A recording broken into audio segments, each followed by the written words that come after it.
I speak? Can I pray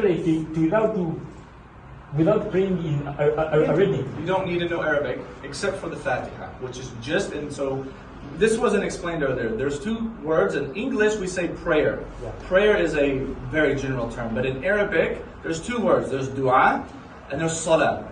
Dua is when you just ask God. You can lay down and you can say, God, please heal me. You can be sitting, you can be in a wheelchair, you can be on top of a mountain, just asking God, your hands up, your hands like this, however you want. That's dua. That's supplication, to just ask God for whatever you want. Yeah. Now there's a ritual prayer, right? Which is when Jesus fell on his face, and you can make sujood whenever you want to, prostration. But the ritual prayer, there's only 7 ayat, 7 verses that you have to know in Arabic, and that is called Surah Al-Fatiha at the beginning. Everything else, pray, I'm advising you, learn Arabic if you can, but pray in the language that is your mother tongue. Well, if it's English or what is the Ugandan language?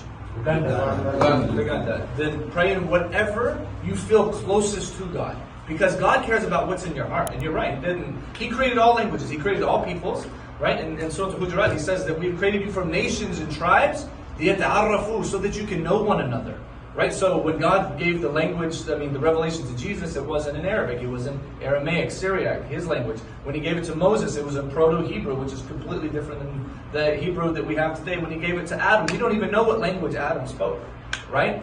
So don't get hung up on the language. Don't get hung up on, yes, the final revelation was revealed in Arabic. It's been translated so that you can understand it in so many languages, right? The Arabic is the closest thing that we have to the Prophet so that we can know him, and because there's a lot of benefits to understanding it in Arabic. So if you can, it's like watching. You ever watch the World Cup? Yeah.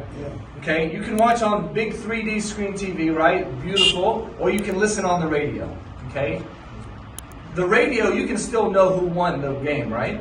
So you can still get to paradise by reading it, to talking to God in your own language. But if you learned Arabic, it's kind of like watching it on the big 3D, big screen, because there's so much more depth in Arabic. Arabic has a flavor, like it's a taste that's out of this world. And from a country boy from Texas, you're probably like, who's this guy? I learned Arabic, and it's such a different thing. Once you actually learn Arabic, you don't have to. Don't get caught up on the language. But if you do, it's only that much better for you. Thank you so much. If that's the case, I'm one of the Muslims. So let's raise the hand. All right.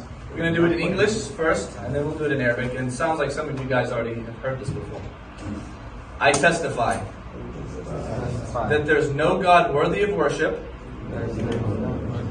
except for Allah.